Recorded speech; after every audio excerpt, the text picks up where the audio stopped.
हरे कृष्ण मु प्रेम प्रिया देवी दासी आपणक पई गोटे सुंदर कथा नहीं आसी रखे हरि मारे किए मारे हरि रखे किए। तेबे आसंतु आज जानिबा भक्त अम्बरीश महाराज का विषय रे। भक्त अम्बरीश महाराज को केमिति भगवान रक्षा करथिले। दिने भक्त अम्बरीश महाराज एकादशी करिथांती। ता परदिन द्वादशी दिन व्रत फिटाई थांती। किंतु तांकर संकल्प थिला जेते ब्राह्मण थांती तांकु भोजन कराई निजे प्रसाद सेवन करती।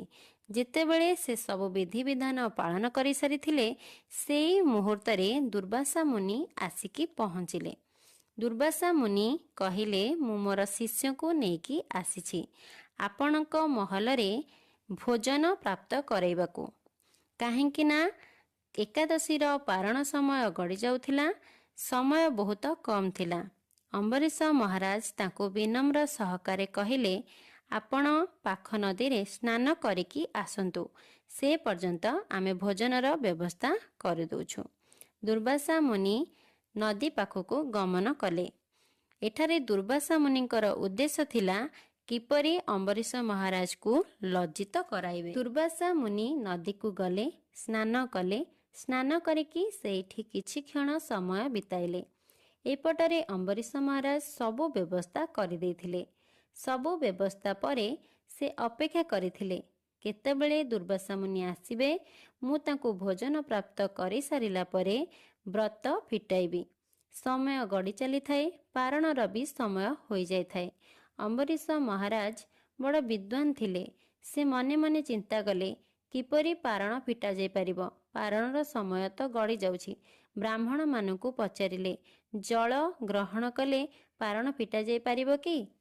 ब्राह्मण माने कहले निश्चित आपण जल ग्रहण करिनियंतु। एटा भोजन सहित भी समान नुहे। आपण जल रे भी व्रत फिटाई परिबे। अम्बरीश महाराज जल ग्रहण कले।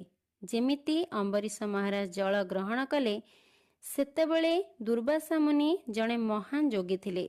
से जोग बलरे जानि पारिले अम्बरीश महाराज जल ग्रहण करि नेछंती। दुर्वासा मुनि रागिकी तांको जटारू राक्षसी को उत्पन्न कले, जाहार नाम थिला कृत्या। कहिले कृत्या तुमे जाओ अम्बरीश महाराज को मारि दियो।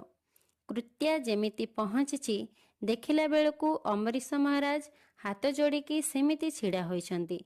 से राक्षसी अम्बरीश महाराज को मारिबाकू गला बेलकू भगवानकर सुदर्शन चक्र आसिकी राक्षसी को ध्वंस करदेला। आउ जिए ताकू उत्पन्न करिथिला ता पछरे सुदर्शन चक्र गोड़ाइबाकू लागिला। दुर्वासा मुनिक पछरे सुदर्शन चक्र गोड़ेई गोड़ेई चलिला। सुदर्शन चक्र गोड़ेइबारु दुर्वासा मुनि दौड़ी चलिले। दुर्वासा मुनि भयभीत हो जाइथिले, डरी जाइथिले। से प्रथमे दौड़ी दौड़ी जाई ब्रह्मलोकरे पहुँचिले। ब्रह्माजी को कहिले बंचाओ ब्रह्माजी बंचाओ, मते सुदर्शन चक्र मारी पकेब। ब्रह्माजी कहले मु रक्षा करि परिबिनी। सुदर्शन चक्र तो विष्णुकर अस्त्र, तुमे शिवजी पाखक जाओ। शिवंक पाखक गले। शिव को कहिले मते बंचातु बंचातु, मु मरी जीवी। शिव कहिले मु केमिति बंचई पारिबि? वैकुंठरे वैकुंठनाथ ही आपन को रक्षा करिवे। दुर्वासा मुनि वैकुंठरे जाई पहुँचिले। भगवान को पाखरे शरण नहीं कहिले कृपा करी मते बंचातु, मते क्षमा करि दियंतु, मते क्षमा करि दियंतु प्रभु, मते रक्षा करंतु। विष्णु कहिले मते काई क्षमा मागुछंती? दुर्वासा कहिले आपणक सुदर्शन चक्र मते मारी देब। भगवान कहिले अहं भक्त पराधीन, मु किछि करि परिबिनी। तमे जहा पाखरे अपराध करिछ से चाहिले तुमे रक्षा पाई परिबो। हरि स्थाने अपराध तारे हरि नाम, भक्त स्थाने अपराध नाही परित्राण। से मोर प्रिय भक्त, आपण तांक निकट को जाई तांकर शरणागत हुंतु, तेबे जाइकी से आपण को क्षमा करि परिबे। दुर्वासा मुनि दौड़ी दौड़ी आसी अम्बरीश महाराज को चरण रे पड़ीगले। अम्बरीश महाराज एबे भी अभय अछंती, कौनसी मनरे डर नाही। अम्बरीश महाराज सुदर्शन चक्र को प्रार्थना कले तांकर किछि क्षति करंतुनी। सुदर्शन तांको छाड़ी देले। तेबे आपण माने जानिले तो भगवान जाहाकू रक्षा करंती ତାକୁ କେହି ମାରିପାରିବେନି। ଭଗବାନ ଯାହାକୁ ମାରିବାକୁ ଚାହାନ୍ତି ତାଙ୍କୁ କେହି ରକ୍ଷା କରିପାରିବେନି। ଆପଣଙ୍କୁ ଯଦି ଭିଡ଼ିଓଟି ଭଲ ଲାଗିଥାଏ ତେବେ ଆମ ଚ୍ୟାନେଲକୁ ସବସ୍କ୍ରାଇବ୍ କରିନିଅନ୍ତୁ। ହରେ କୃଷ୍ଣ।